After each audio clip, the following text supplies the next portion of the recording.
Welcome to JP news. నియోజకవర్గ స్థాయి TDP mini Mahanadu వేడుకలు సిరిలో ఎమ్మెల్యే కురుగొండ్ల రామకృష్ణ సందడిగా నిర్వహించారు. వెంకటగిరి నియోజకవర్గాల్లోని వెంకటగిరి, డక్కిలి, బాలాయపల్లి, రాపూరు, సైదాపురం పార్టీ నేతలు, కార్యకర్తలు పెద్ద ఎత్తున తరలివచ్చి కార్యక్రమాన్ని విజయవంతం చేశారు. ఈ కార్యక్రమంలో తిరుపతి పార్లమెంట్ అధ్యక్షులు గొర్ల నరసింహ యాదవ్, నియోజకవర్గ పరిశీలకులు జెన్ని రమణయ్య, జాతీయ పార్టీ ఉపాధ్యక్షులు Madhava Naidu, DCMS chairman Gangodu Nageswara Rao, DCCB chairman Mettukuru Dhanunjaya Reddy, Venkatagiri rural మండల అధ్యక్షులు పప్పు చంద్రమోహన్ రెడ్డి, బాలాయపల్లి మండల అధ్యక్షులు రాయి మస్తాన్ నాయుడు, సైదాపురం మండల అధ్యక్షులు కట్ట మోహన్ కృష్ణారెడ్డి, రాపూరు మండల అధ్యక్షులు దందోలు వెంకటేశ్వర రెడ్డి, కలువాయి మండల అధ్యక్షులు గోనుగుంట వెంకటేశ్వర నాయుడు, పెంజలకోన దేవస్థాన చైర్మన్ చెన్ను తిరుపాల్ రెడ్డి, వెంకటగిరి మండల ఎంపీపీ తమ్మిరెడ్డి తనూజారెడ్డి, సీనియర్ నాయకులు సిసి నాయుడు, సైదాపురం మండల నాయకులు నోటి రమణారెడ్డి, బాలాయపల్లి మండల నాయకులు సింగంశెట్టి భాస్కర్ రావు, డక్కెలి మండల నాయకులు రంగినేని రాజా, కలువాయి మండల నాయకులు రఘురాం రెడ్డి, బీరం రాజేశ్వరరావు, అవ్వారు సత్యనారాయణ, పునుగోటి విశ్వనాథం, మంకు ఆనంద్, కేవీకే ప్రసాద్, ఇతర నాయకులు, కార్యకర్తలు పెద్ద సంఖ్యలో పాల్గొని పార్టీ సిద్ధాంతాలు, నియోజకవర్గ అభివృద్ధి, కార్యకర్తల భవిష్యత్తు కార్యాచరణ తదితర అంశాలను ప్రధానంగా చర్చించుకున్నారు. అనంతరం పార్టీ అధినాయకుల ఆధ్వర్యంలో ఈ నెల 27, 28 తేదీలలో కడపలో జరిగే మహానాడు కార్యక్రమాన్ని జయప్రదం చేసేందుకు ఆయా మండలాల నుండి నాయకులు, కార్యకర్తలు పెద్ద సంఖ్యలో తరలి రావాలని ఎమ్మెల్యే కురుగొండ్ల రామకృష్ణ పిలుపునిచ్చారు.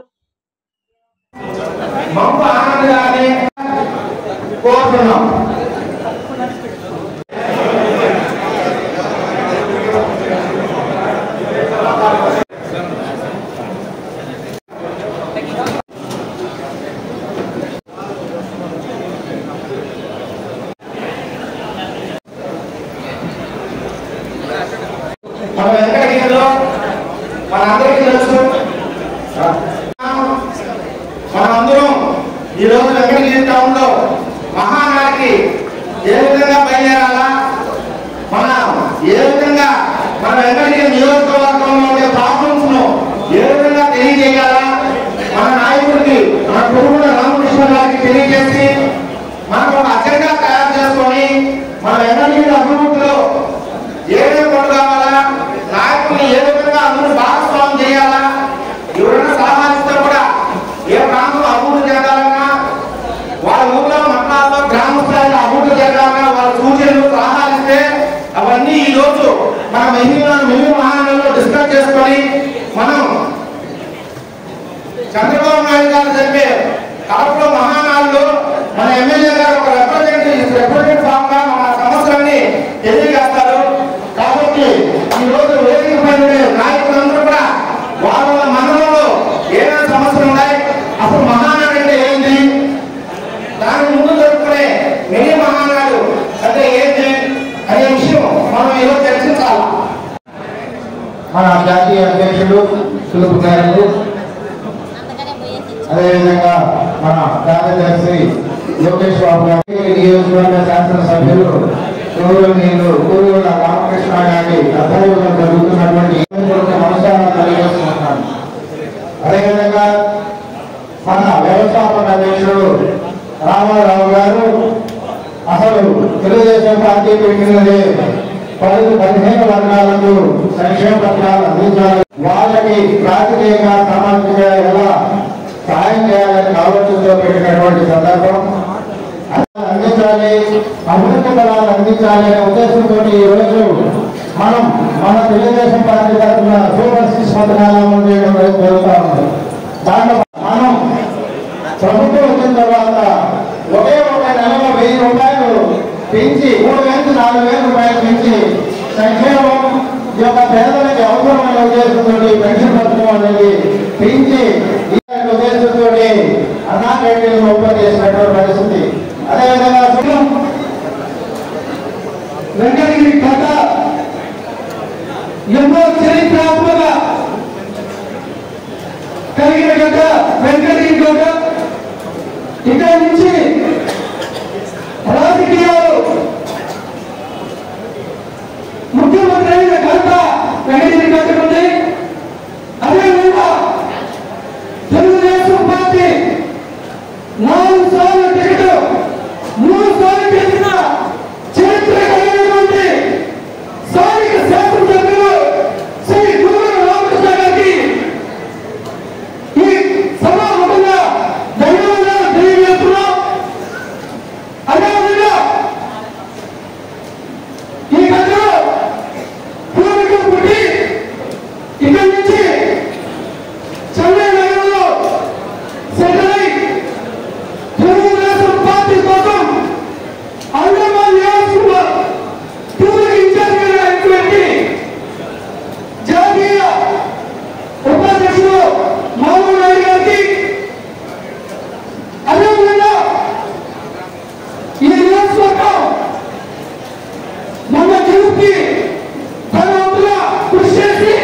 ఉద్దేశం ఏంటంటే ఎక్కువ నేను ఈ మీటింగ్ ద్వారా మీ అందరికి ఏంటంటే రాపూరు, తైలాపురం, దక్కిలి, బాలాయపల్లి, వెంకటగిరి ఈ అన్నింటిలో మనకు వాటా కింద మనకు తెలుగుగా కావాలని పూర్తిగా మన రైతులందరికీ ఇవి అందించాలని చెప్పి ఎన్నోసార్లు చెప్పాను. నేను ఎమ్మెల్యే గారు దృష్టి పెట్టి మనకు తెలుగుగా నేను మన రైతులందరికీ వరమైనటువంటి రైతులంగా గమనించండి అని నేను యువగా తెలియజేస్తూ నేను ముగిస్తున్నాను. ధన్యవాదాలు.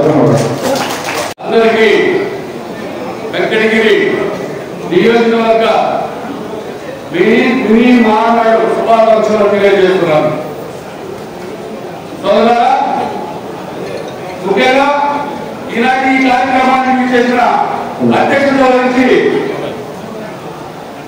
ఈ కార్యక్రమాన్ని అన్ని ఏర్పాట్లు జరిగినటువంటి మన ప్రియతమ నాయకులు సీనియర్ శాసనసభ్యులు పురుగొండ రామకృష్ణ గారికి, అదేవిధంగా మా లాంటి వారికి ఎందరితో మార్గదర్శకులు అన్నవారి పార్టీల అధ్యక్షులు, తెలుగుదేశం పార్టీ జాతీయ ఉపాధ్యక్షులు గౌరవనీయులు పెద్దలు మాధవరావు గారికి 5 సంవత్సరాలు ఈ సైకో దుర్మార్గులు అనాథగా పాలన చూశావు. ఎంతో పోరాటాలు చేశావు, ఎంతో మంది జైలుకి వెళ్ళారు. అయితే నేను దయచేసి ఆయన ఈ మహానగరంలో పాలన వల్ల జైలుకి మాత్రం వెళ్ళా పరాలయం మేము ఒక 18 మంది పీరియడ్ చేసుకున్నాం.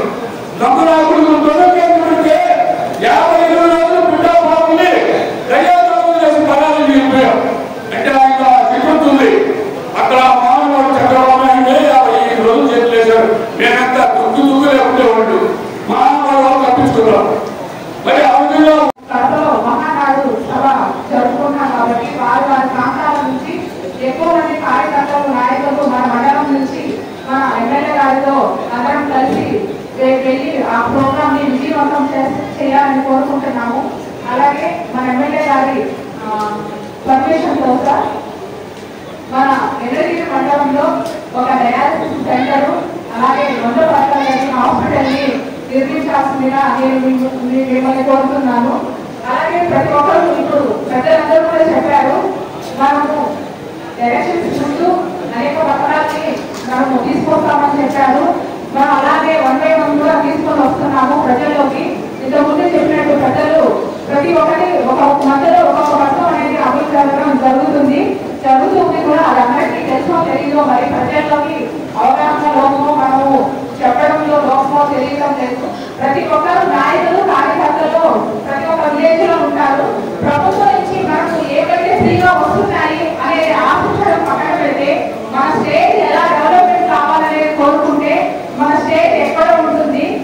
ఉచిత పథకాలు అనేది ఈ రోజు కాకపోతే రేపైనా కూడా ప్రభుత్వం నుంచి మనకు అందుతాయి. వాళ్ళు పెద్దలు మనకు అన్యాయం అయితే చేయరు కదా. సీఎం అయినా కానీ మన ఎమ్మెల్యే గారైనా ఎవరైనా కూడా ప్రతి ఒక్క మండలంలో ప్రతి ఒక్క నియోజకవర్గంలో ప్రజలకు సేవ చేయాలనే ఒక మంచి ఉద్దేశంతో ప్రజల ముందుకు వస్తారు. ప్రతి ఒక్కరిని కూడా కోరుకునేస్తే ఉచితంగా వచ్చే పథకాలన్నా మన స్టేట్ డెవలప్మెంట్ కావాలనేది ప్రతి ఒక్కరిలో ఉంటే మన రాష్ట్రం అనేది ఎక్కడ ఉంటుంది. నాకు వచ్చిన ఆలోచన ఇది తప్పుగా అనిపిస్తే ప్రతి ఒక్కరు కూడా క్షమించాలి. ఎందుకంటే నా మనసులో ఉంటే నేను చెప్పాను. ప్రతి ఒక్కరు కూడా అనుకుంటే మనం అందరం కూడా అభివృద్ధి చెందుతాము, అభివృద్ధి చెందుతూనే ఉంటాము. నాకు ఈ అవకాశం ఇచ్చిన ప్రజలందరికీ కూడా నా యొక్క ధన్యవాదాలు తెలియజేస్తున్నాను. ముఖ్యంగా ఇది మహానాడులో కొన్ని ప్రజలు ఇవి ఉంటాయి. అదేంటంటే ఒక రకంగా మనకు మన మండలంలో మన నాయకుడు ఏ విధంగా మనకు సహాయ సహకారాలు అందించాలి, ఎవరెవరిని ఎన్నుకోవాలి, అదేవిధంగా మనం ఎటువంటి ప్రతిపాదన చేసుకోవాలి అని చెప్పే ఒక ముఖ్యమైన ఘట్టం ఈరోజు జరుగుతుంది. 60% కంప్లీట్ అయింది. ఎస్ఎస్కే కానీ మీరు కానీ ముఖ్యమంత్రి కానీ లోకేష్ బాబు గారు కలిస్తే మిగతా 30% ఆప్షన్ ఈ ప్రాంతంలో కావాల్సిన నుంచి వెంకటగిరి నుంచి మొత్తం కూడా శశిగా ఉండడానికి అవకాశం ఉంటుంది. మూడోది ఆత్మస్వామి ఆ రోజు మీరే దాన్ని శంకుస్థాపన చేసేట్టున్నారు. మధ్యలో వైఎస్ఆర్ పార్టీ ఉన్నప్పుడు ఆ ఆత్మస్వామి అదేవిధంగా ఆగిపోయింది. ఇప్పుడే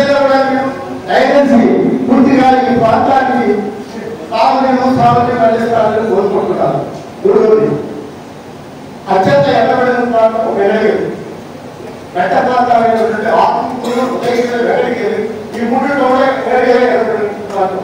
ఎక్కువగా వ్యవసాయం మీద ఆధారపడిన కుటుంబాలు చాలా ఉన్నాయి. ఇక్కడ పూర్తిగా వ్యవసాయం ఎక్కువగా నిమ్మ పెట్టడం, ఆ నిమ్మ పంటకి కొన్ని పోలీసు ప్రదేశం కట్టించి ఈ ప్రాంత రైతులకు ఆదుకుంటారని తెలియజేస్తున్నాము.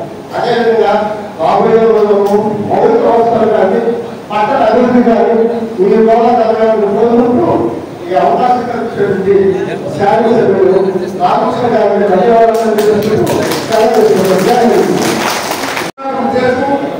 రేపు జరగబోయే తెలుగుదేశం మహానాడు 27, 28, 29 తేదీలో ముఖ్యంగా 27 తేదీ మన మహానుభావుడు, రాష్ట్ర మహానుభావుడు, దేశానికే మహానుభావుడు అందరూ పుట్టినరోజు. ఆ యొక్క 27 తేదీ అసలు ఈ మహానాడు ప్రస్థానం జరగడం కేవలం ఆయన యొక్క బర్త్డే, ఆయన యొక్క పుట్టిన తేదీ మే 27. సో అప్పటి నుంచి మనం మొట్టమొదటి కూడా ఈ మహానాడు జరుపుకుంటూ వస్తున్నాం. ఈ మహానాడు వెంకటగిరిలో పెట్టుకున్నాం. 27, 28, 29 3 రోజులు కడపలో మహానాడు జరగబోతోంది. ముఖ్య ఉద్దేశం అందరూ కూడా బాగా జనసంఖ్యగా చేసి దగ్గర మన నియోజకవర్గానికి 5,000 మందిని పంపించాలనే కాన్సెప్ట్ బస్సులన్నీ కూడా పెడతాం. అన్ని మండలాలు వీరందరూ కూడా ఆ గ్రామాల్లో పంచాయతీలో మాట్లాడుకొని అందరినీ ఎక్కించుకుని రావాల్సిన వాళ్ళని పోతా ఉన్నాం. అదేవిధంగా సమస్యలు చెప్పారు, అన్ని నోట్ చేసుకున్నాం. అదేవిధంగా గ్రామ వార్డు అదేవిధంగా మండల పార్టీ నాయకులు అందరూ కూడా నమస్కారం తెలియజేస్తూ మరి అన్ని కూడా నోట్ చేసుకున్నాం. ఎప్పుడు కూడా ఎమ్మెల్యే అయిన తర్వాత మీరేమైతే చెప్తారో అవన్నీ కూడా రాసుకొని ముఖ్యమంత్రి దృష్టిలో పెట్టి మనం అన్ని పనులు చేసుకుంటా ఉన్నాం. అయితే ఈరోజు ఆర్థిక ఇబ్బందులున్నా మన నాయకులు ధైర్యంగా ఎక్కడ కుట్రలేని రోడ్డు ఉండాలనే కాన్సెప్ట్ తో పనిచేస్తా ఉన్నారు. గతంలో చూశారు మీరు, వైసీపీ పార్టీ అధికారంలో ఉన్నప్పుడు ఎక్కడ తక్కువ తగ్గేసినటువంటి దాఖలాలు లేవు, అభివృద్ధి లేదు, ఏమీ లేదు. ఈరోజు అన్ని విధాల ఇబ్బందులు ఉన్నా కానీ రోడ్లు కానీ అన్ని కూడా వేసే విధంగా ముఖ్యమంత్రి పనిచేస్తా ఉన్నాడు. ఆర్థిక ఇబ్బందులున్నా ఎక్కడ సొంత రోడ్లు ఉండకూడదు అనే కాన్సెప్ట్ లోనే ఈరోజు మన ప్రభుత్వం పనిచేస్తున్నప్పుడు కూడా తెలియజేస్తా ఉన్నాం. ఏది కూడా పనులు జరిగాయి, అన్ని జరిగిందంటే ఒక తెలుగుదేశం పార్టీతోనే మనం పనులు చేయగలిగాం. మన 5 సంవత్సరాలు ఎలాంటి అభివృద్ధి లేదు. దగ్గర 15 సంవత్సరాలు మన రాష్ట్రం వెనక్కి వెళ్ళిపోయింది. ఆయనకు తెలియదు, చెప్తే వినడు, అలాగా టైం అన్నమాట. కాబట్టి ఈరోజు మన నాయకుడు ఊరు చెప్పినా కానీ దాన్ని కూడా తీసుకుని ఏ విధంగా అభివృద్ధి చేయాలనే కాన్సెప్ట్ లో ఈరోజు మన నాయకుడు పనిచేస్తున్నాడు. అమరావతిలోనే రాజధాని పెట్టి అన్ని విధాలుగా అభివృద్ధి చేయాలనే కాన్సెప్ట్ తో ఈరోజు పరుగులు తీసినట్టు కూడా తెలియజేస్తా ఉన్నాం. మన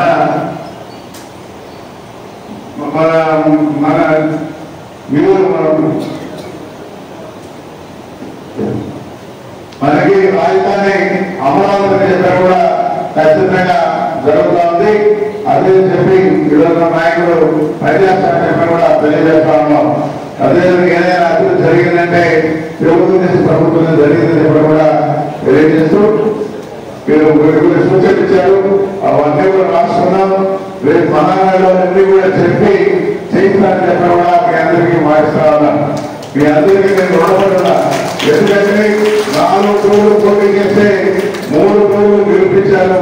అందుకే ఎవరు వచ్చినా కానీ ఏ పనైనా కానీ నేరుగా చేసుకున్నారంటే మేము దాన్ని గుర్తుపెట్టుకొని మనకి ఎలాంటి ఇది లేకుండా 3 టూర్లు నిర్మించారు. నియోజకవర్గంలో మనం అందుబాటులో ఉండాలి, బాగా చేయాలనే కాన్సెప్ట్ లో ఉండి పనిచేస్తామని చెప్పకుండా తెలియజేస్తా ఉన్నాం. ఎవరు వచ్చినా కానీ నేరుగా ఏం కావాలని చేస్తా ఉన్నాం. కొంతమంది అనుకోవచ్చు మనం లేకుండా డైరెక్ట్ చేస్తామని చెప్పాలి. కొన్ని తప్పు. ముఖ్యంగా మనం కూడా మేము గౌరవిస్తా ఉన్నాం. మీకు చేసే పని మీకు చేస్తా ఉన్నాం. ఎవరైనా వస్తే అత్యంతం ఆ పనులు చేస్తామని చెప్పి కూడా తెలియజేస్తూ మీ అందరికీ పెరుగుతున్న ధన్యవాదాలు చేస్తూ సెలవు తీసుకుంటా. ఇప్పుడు